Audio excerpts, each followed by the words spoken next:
Abu Umamah dalam riwayat itu kemudian mengamalkan doa yang diajarkan oleh Rasulullah Sallallahu Alaihi Wasallam. Lantas dia pun bercerita, setelah saya amalkan doa itu, maka Allah menolong melangsaikan hutang-hutangku, membukakan pintu rizki untukku, sehingga aku dapat membayar semua hutang-hutangku. Itu hutang Abu Umamah tak sampai 1.000 ringgit, tak sampai 10.000 ringgit. Bukan hutang yang membebankannya sampai berjuta-juta rupiah. Tidak, tidak. Dia barangkali hanya berhutang setandan korma. Berjanji untuk membayar hutang itu kepada saudaranya, menunggu apabila korma-korma di kebunnya itu sudah masak. Mungkin seminggu lagi, mungkin 2 minggu lagi. Hanya karena dia merasa telah berhutang kepada seseorang, korma setandan itu pun telah habis. Dia berpikir bagaimana dia mau membayar hutangnya itu, sedangkan kormanya belum masak juga di kebun itu. Cukup merungsingkan, mendukacitakan, membuat dia jadi tak selera, tak bergairah hidup, murung saja, termenung saja. Itu setandan korma ya. Kalau setandan korma itu harganya berapa? 50 ringgit barangkali ya, tak sampai ya. Bagaimana kita yang berutang sampai beribu-ribu untuk jangka masa bertahun-tahun, tapi kita rasa tenang, rileks, santai. Walaupun sebenarnya tak tenang juga, tak rileks juga, tak santai juga. Cuman kelihatan dirilek-rilekkan saja. Hati sebenarnya hanya Allah saja yang tahu. Orang yang berutang itu takut. Jalan yang luas itu terasa sempit. Dunia yang lebar, bumi yang lebar ini terasa menghimpit. Perasaan saja perasaannya. Tidur malam pun jadi tak nyenyak. Kalau bertemu seseorang, bertemu kawan, kita coba mau mengelak supaya tidak dapat bertemu dan terserempak dengan kawan. Karena perasaan malu itu menekan diri, menekan diri. Ini peringatan untuk saya dan kita semua supaya berhati-hatilah dalam soal hutang. Karena hutang adalah hutang dan hutang wajib dibayar. Tidak selesai di dunia, dituntut pembayarannya di akhirat. Lebih-lebih saya ingatkan kepada kita semua.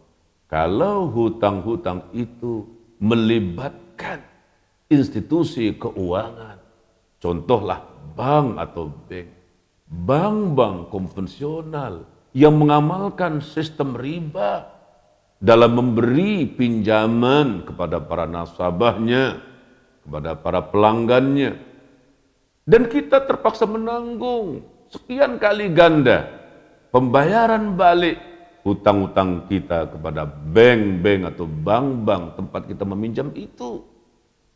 Sekecil apapun nilai interest atau faedah atau bunga, sekecil apapun, saya ulangi lagi, sekecil apapun yang namanya interest, faedah atau bunga bank itu adalah riba, adalah riba.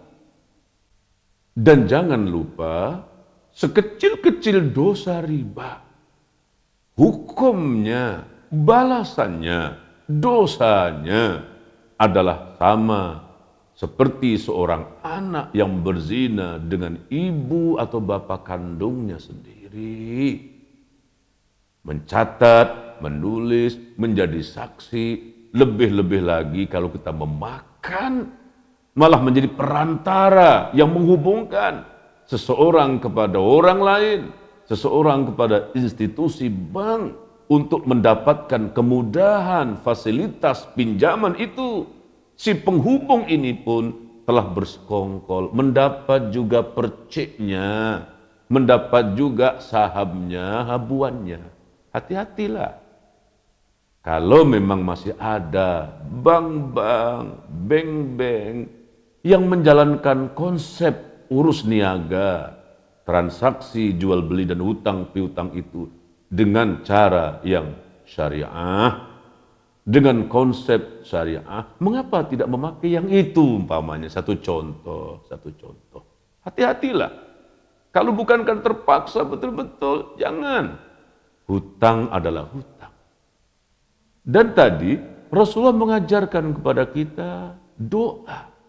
Doa untuk melangsaikan hutang. Berdoalah kepada Allah supaya Allah dapat membantu melapangkan rezeki kita sehingga kita dapat melangsaikan hutang-hutang, membayar hutang-hutang kita kembali sehingga hidup kita jadi tenang, aman. Apalagi pakcik-pakcik, ya, bapak-bapak, tuan-tuan, puan-puan yang sudah tua-tua.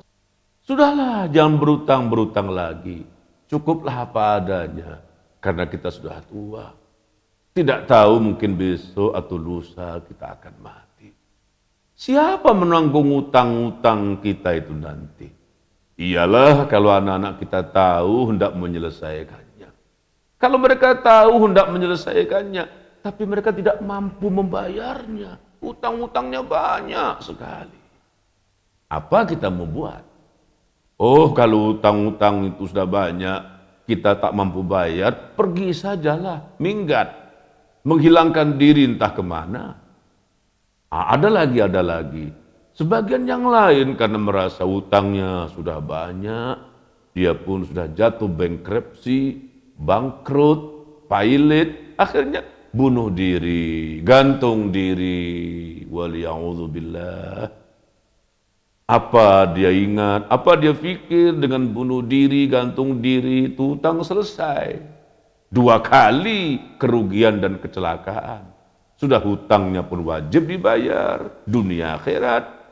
Dia pula sudah bunuh diri, gantung diri. Na'udzubillah, sekali lagi, orang yang bunuh diri itu hukumnya ialah neraka. Ini sesuatu yang mustahak penting diingat-ingatkan kepada kita dan keluarga kita semualah, anak-anak kita. Sekarang malah ada orang pergi haji pun utang, umroh pun utang juga. Pergi dululah, bayar kemudian angsur-angsur. Masya Allah. Sudah bergelar haji, pulang dari Mekah. Tapi pulang dari sana, yang dia pikir bagaimana dia mau angsur hutangnya. Karena uang yang dipakai perbelanjaan menunaikan haji itu uang berhutang. Sekarang pulang haji dia terpaksa kerja keras untuk membayar kembali hutang-hutangnya itu. Masya Allah. Kenapa ini semuanya terjadi dalam kehidupan kita sebagai seorang muslim dan muslimat? Tidak lain hanyalah karena dorongan hawa nafsu, karena pengaruh keduniaan, dan karena pengaruh-pengaruh kehidupan modern yang lebih kepada ingin menunjuk-nunjuk, ingin berbangga-bangga. Mudah-mudahan tidak jadi begitu, insya Allah. Mudah-mudahan kita termasuk dari kalangan mereka yang pertama, kalau kita berutang, tulis dan catat utang-utang kita. Supaya kita mudah, senang untuk membayar kembali utang-utang kita itu sebelum mati. Atau kalau kita mati, keluarga kita, anak kita, istri kita, suami kita akan membantu membayar, menyelesaikan hutang-hutang kita itu atas nama kita. Kedua, agar kita menjadi orang yang qanaah. Qanaah artinya cukup apa adanya. Cukup sekedar perlu, jangan paksakan diri di luar batas kemampuan kita. Ya, kalau memang kita perlu, belilah sekedar yang kita perlukan. Kalau terpaksa berutang, ukurlah kemampuan kita untuk membayar kembali utang kita itu. Kalau rasanya tidak mampu, tidak perlu berutang, Tidak jadi hina kalau seorang itu tidak berutang. Tidak jadi mulia karena orang itu berutang. Tak jadi mulia atau hina karena kemuliaan dan kehinaan bukan diukur pada utang atau tak berutang. Itu hal yang boleh-boleh saja, bisa-bisa saja. Soal mendesak tak mendesak itu kita saja. Ya, jadi hati-hati dalam soal ini. Mari kita bersifat qanaah. Dan yang ketiga, jangan perturutkan hawa nafsu dan keinginan. Karena kalau kita hanya perlu sekedar yang kita pakai, yang kita makan, tak banyak sebenarnya. Hanya kalau kita mau berbangga dan lain-lain, ini yang menyebabkan orang berutang. Hutangnya keliling pinggang. Yang keempat, berdoalah kepada Allah dengan doa yang diajarkan oleh Rasulullah. Allahumma inni a'udzubika minal hammi wal hazan, wa a'udzubika minal ajzi wal kasal, wa a'udzubika minal jubni wal bukh, wa a'udzubika min ghalabatid daini wa qahrir rijal. Billahi taufiq wal hidayah. Assalamualaikum warahmatullahi wabarakatuh.